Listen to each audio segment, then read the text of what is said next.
Hello there, my name is Steve and I'm back on the anabolics.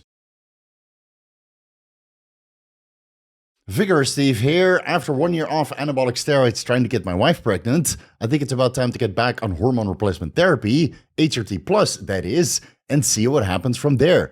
We tried 10 months of natural conception, which unfortunately we were unsuccessful. Then we tried 2 rounds of intrauterine insemination, but we're still waiting for the results because it literally happened this weekend. If we're unsuccessful with IUI, then we'll have to go with in vitro fertilization. That might take a couple months because we have 1 month of egg stimulation and collection, retrieval. And then we have to incubate those eggs in a petri dish, in vitro, that's what it stands for. And then we have to do implantation a couple months down the line because we have several travel obligations that we need to fulfill. So stay tuned, guys. Right? There's no point of asking every single week if my wife is pregnant or not. When we're ready to announce, then you will be the first one to know after the first trimester. So please be patient. I've been patient for over a year. I'm asking you to do the same. For intrauterine insemination, the live birth rate is a little bit higher when you use fresh semen compared to frozen semen. But if you go with in vitro fertilization, there appears to be no difference between fresh or frozen semen, at least not when you have multiple samples frozen at 100 million sperm each, with 70% progressive motility and 35% normal morphology. At worst, that's about 25 million usable sperm per one frozen sample. And again, I've frozen many a sample, so that's a lot of sperm to choose from. Cut the tail, insert it into my wife's eggs, and then hopefully, fingers crossed, right, from all of the eggs that we might need to retrieve with in vitro fertilization, if it's between 7 or 15, right, time will tell, then hopefully 100% of those will be fertilized, forming a healthy embryo. But again, the percentages are against us because, well, we're old, and when you're 40 years old as a woman, the eggs might not be of the best quality anymore, right? This is the risk that you run when you wait to have kids, unfortunately. Well, that's just the reality of the game right now. So basically, I've frozen enough semen to repopulate the Earth after a nuclear holocaust or zombie apocalypse. And with my fertility obligations fulfilled, it's time to get back on hormone replacement therapy because a total testosterone of 800 nanograms per deciliter isn't really cutting it for what I want out of life. And I can't believe that I'm saying that, but honestly, the last year has not been so good on my mental health. And I'm sure staying in a caloric restrictive state for an entire year hasn't really helped either. I've gone as low as 2,500 calories, which I held for several months. This is one of the reasons why I didn't get fat this entire year, which happens to most of us when we come off cycle and serum testosterone levels drop to 600, slowly creeping up to 800 nanograms per deciliter. Now I've worked my way up to 3,300 calories. You know, good old healthy bro food, eggs, chicken, salmon, beef, some carbs post-workout in the form of fruit and rice, and a good amount of vegetables and healthy fats coming from mixed nuts, seeds, avocado, etc. So I've been eating a lot more, and my weight has come up to about 95 kilograms. But my general irritability, I don't know, it's been at an all-time high. And I'm not entirely sure why, because I'm eating enough food. I'm not training exorbitantly past failure. I'm keeping some reps in reserve. Sometimes I don't sleep enough. Maybe that's also a contributing factor. But after trying so many different things over the last couple of months, and I'm sure you guys have noticed this, my irritability during the last Vigorous Q&As. So my sincere apologies, but sometimes, you know, those questions get old AF.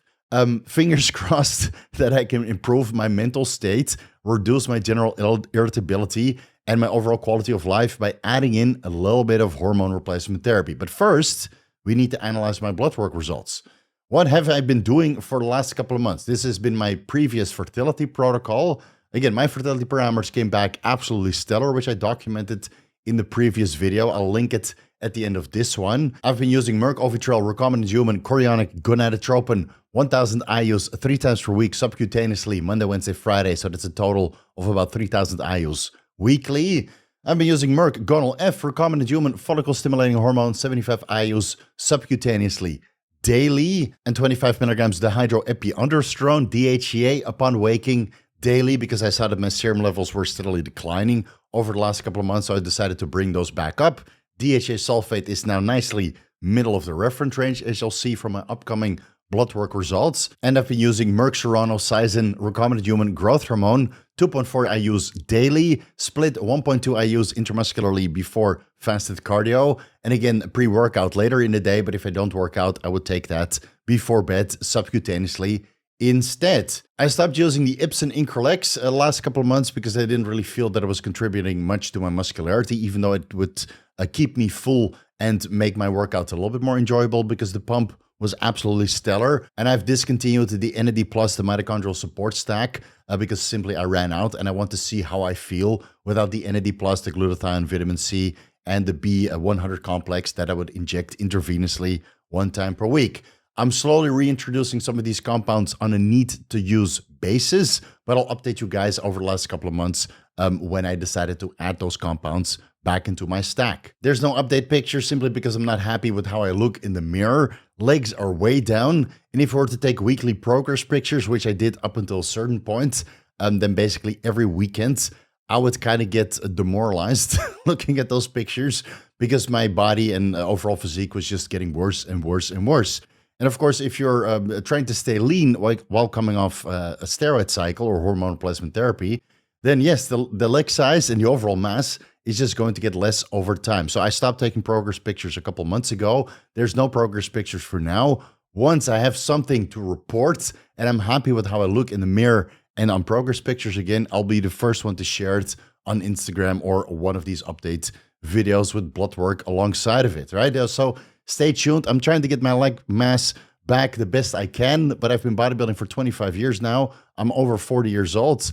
And my knees are hurting, unfortunately, after so many years in the gym, lifting crazy heavy weights for so many years. So I'm just focusing on time under tension, high reps with a little bit of intensity here and there. And I'm slowly building that up over the next couple of months now that serum testosterone levels are obviously going up and recovery capability is improving. So stay tuned. For now, there's nothing to see here. For the last couple of months, this has been my training split. I'm not going to change anything to my split because I'm happy with this split. I'm doing push day on Monday. That's chest, shoulders, and triceps. Tuesday, I do quads and calves. Wednesday, I rest. Thursday is pull day, back, rear delts, biceps, and traps. And then Friday is hamstrings, adductors, glutes, and calves. Saturday and Sunday, I rest again. 30 minutes daily fasted cardio, abs 3 times per week, Monday, Wednesday, Friday. I've been doing this for the last couple of months, and I'll continue with the exact same training split going forward. Let's have a look at the blood work results. And honestly, there isn't much to report after an entire year of peptides only, but we're still going to review it anyway, albeit rather quickly. Urinalysis is normal, right? You see my specific gravity is low, and pH is, let's say, middle of the range because I drank a boatload of water before going in for blood work.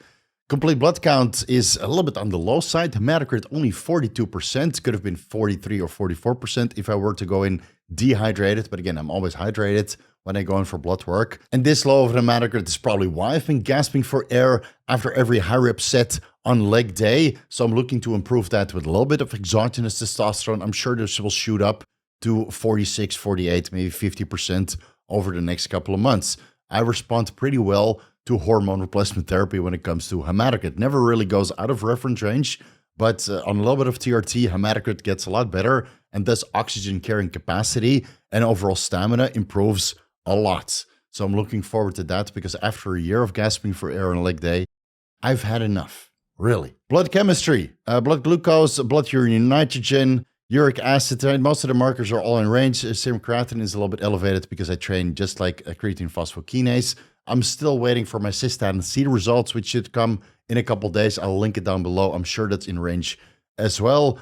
Lipase, amylase, C-reactive protein is all normal. I did see that my homocysteine levels are a little bit low. It's because homocysteine donates cysteine for glutathione production. And maybe after months, well, over a year of intravenous glutathione administration, and at some periods I was doing intramuscular glutathione administrations alongside of that for a boatload of glutathione to improve my fertility parameters, maybe that's a little bit of a downregulatory effect. And there's also a strong association between low homocysteine levels and peripheral neuropathy. But I'm not experiencing any of that. So I'll keep my eyes on it going forward. Maybe this is just a one-off. But otherwise, I'll make the appropriate adjustments going forward. Maybe I need to reduce my B vitamin intake, which is known to reduce homocysteine levels. Lipid parameters. I'm still waiting for my apolipoprotein B results. I'll post it down below once I get those. You see that my HDL is nice and high, 64 milligrams per deciliter, but my LDL is also nicely high, 106 milligrams per deciliter. Everything else is kind of normal. Besides lipoprotein, little a is slightly out of the reference range, but 1.31 milligrams per deciliter. I haven't used citrus bergamot or ezetimibe the last year because what's the point when you're just running peptides? I'll add that back in to bring my LDL down with a couple points and get my lipoprotein, little a, in range, again, just like on previous blood work results where I was running ezetimibe. And then if apolipoprotein B is somewhat elevated, I'm sure that we'll get back into range also. Moving over to liver function, you see that most markers are in range. The only thing that's elevated is my AST liver enzymes.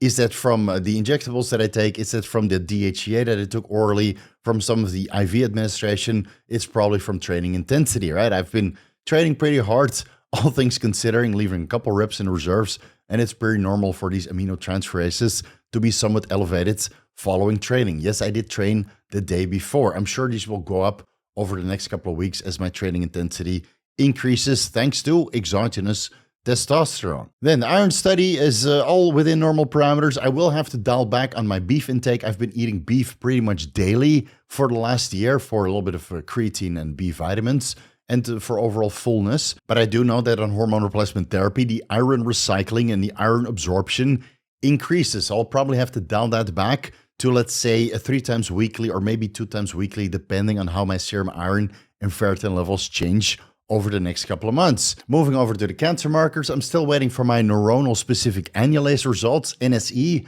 I'll post them down below once I get those results in, but everything else is pretty much within normal parameters besides PIVKA2, which is related to hepatocellular carcinoma. It's below the reference range, so I would say the lower the better, but I will do a little bit more research later on. And you see that a free prostate-specific antigen is, a tiny bit out of the reference range, what is accepted for normal free PSA levels.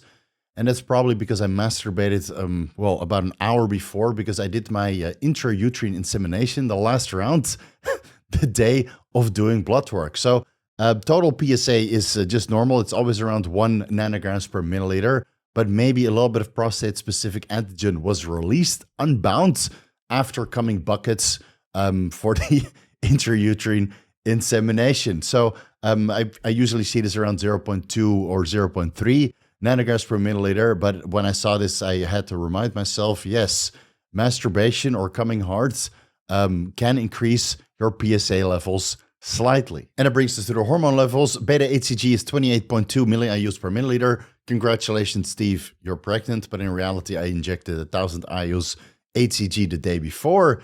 Cortisol is a little bit elevated, but not alarmingly high.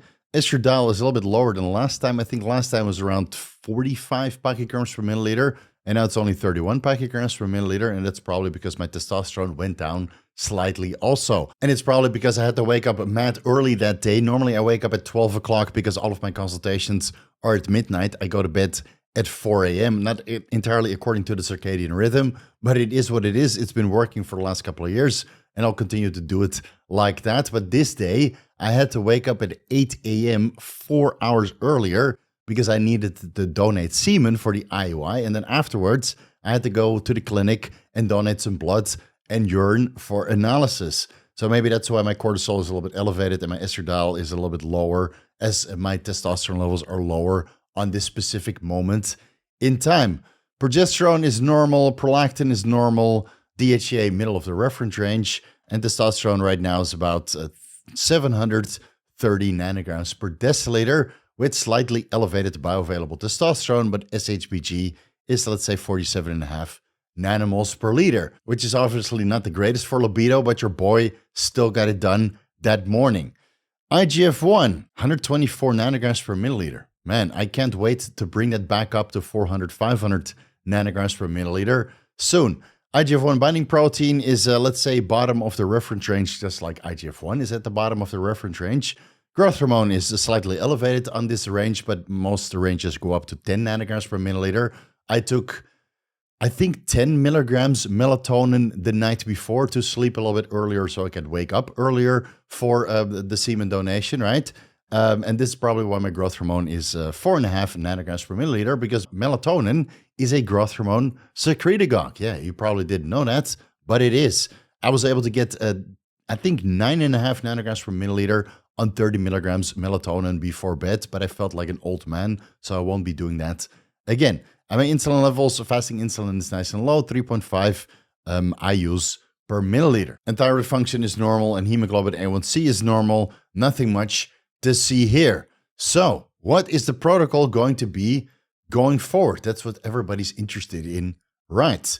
Bare test of iron, quarter ampule twice per week for a whopping total of 156.3 milligrams testosterone enanthate weekly. Not very exciting, but I think that that's enough alongside HCG to bring my testosterone from, let's say, 730, 850, give or take, that's the range over the last couple of months, to 1500, which I'm sure I'll feel 10 times better than I do now. That's doubling my testosterone levels. Alongside, we're going to add in a little bit of HRT Plus by the research Bonivar. It's no longer available in Thailand, but your man is smart. I stocked up with the last batch when it was still available in the pharmacies, and I have a boatload, but it's for myself alone. 10 milligrams sublingually, 30 minutes pre-workout, or 5 milligrams morning and evening on rest day. So that's a total weekly steroid intake of 226.3 milligrams.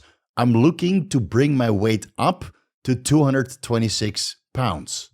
And I think on this protocol, I will accomplish it. I'm going to increase my DHEA from 25 milligrams daily to 50 milligrams daily, split AM and PM. I'm going to reduce my Merck Ovitrel because I still like testicular volume and testicular function. So instead of 1,000 IUs, I'll reduce it to 500 IUs 3 times weekly. And maybe I'll go as low as 250 IUs 3 times weekly, but that depends on my upcoming blood work results and how I feel if I can stomach such a reduction. The growth hormone is going to stay exactly the same, 2.4 IUs over the day, 1.2 IUs intramuscularly pre-cardio and pre-workout or before bed on rest days. I'm going to add in the Increlex again, 500 micrograms split bilaterally, 250 micrograms left and right, mostly in the chest. And I'll do that for a month and then maybe switch to the quads, seeing how much of an improvement I can make. And to improve performance on quad day, I'm going to add in 1,000 milligrams hypoxin about an hour before the workout. I might take this on chest day instead because it has such a long half-life. I think it's between 5 to 15 hours, so that's a bit of a range. But I always noticed that I would get a 2-day, maybe even 3-day effect of a single administration of hypoxin. So I'll experiment with it. Depends on how much I'm still gasping for air on those high rep sets on quad day. And if I notice that I get a 2-day overlap beneficial effect, then I might take it 1 hour before chest day because I train quads the next day. As my ancillaries, for now, I'm going to add in 20 milligrams telmisartan, 10 milligrams ezetimibe, and 100 micrograms T4 upon waking. And I'll get back on a selective serotonin reuptake inhibitor, fluvoxamine to start with. I might switch to vortioxetine Trintellix a little bit later on, but I want to do more research, and I got a good amount of stock of fluvoxamine left. So I'll start with 25 milligrams before bed and then slowly build up my dosages. I might end up at 100 milligrams before bed like I did about a year or 2 years ago when I ran fluvoxamine for an entire year, give or take. But let's see, when I feel good, then I'm not going to increase the dose. I'll just continue with the stock that I have left. And then eventually I might switch to vortioxetine because based on all of the research that I've done so far, it appears that vortioxetine potentiates more neurogenesis. If you've made the switch from fluvoxamine to vortioxetine, or you're using vortioxetine or have used it in the past, please write down your experiences down below so I can do additional research and get a couple anecdotal experiences going. And then the nootropics over the next couple of months will basically be as needed. So that might be 50 milligrams oral modafinil, or 5 milligrams oral methylene blue, or 10 milligrams oral dihexa, or 10 milligrams oral Nupept, 500 micrograms intranasal Semax or Selank, and maybe 5 to 10 milliliters cerebrolysine intramuscularly. It really depends on the productivity and how everything is improving over the next couple of weeks to months. If I get enough neurogenesis from the fluvoxamine, then I obviously don't need Semax, Selank, or cerebrolysine, or even dihexa and Nupept, which all potentiate a good amount of neurogenesis. Okay, so this is the, well, HRT, well, how many pluses is that? 4 pluses, give or take. This is going to be the protocol going forward. It will probably be very easy to gain 5 kilos, give or take 10, 11 pounds while getting leaner. I'll slowly bring my calories down over the next couple of weeks to get a little bit better shape than I am now. I'm about 10%, 12%, kind of fluctuates because it's kind of hot in Thailand and I'm holding a little bit more water than I like to. So hopefully training capacity will improve and body composition will improve. And when I feel ready, I'll post some pictures for you guys to, well, maybe enjoy. That's up to your preference. For now, I'll leave it here. If you want to do your blood work and you live in the United States, look no further than Merck Health. They have excellent healthcare providers who can help you interpret your blood work results and keep you healthy or get you healthy, whether that's under the guidance of hormone replacement therapy or not, right? It's a male health optimization clinic. And if you qualify for TRT, they might be able to help with that as well. Follow me on Instagram and TikTok at VigorSteve, Vigorous Crew. You guys know what to do. A frontal advisor for you guys. Looking forward to enhance this a little bit more over the next couple of weeks. Yeah, let's see what happens. Maybe it will not just be HRT plus, but I'll take it month to month. Don't worry. Slow start, strong finish. Thank you guys so much for watching, and I'll see you in the next video.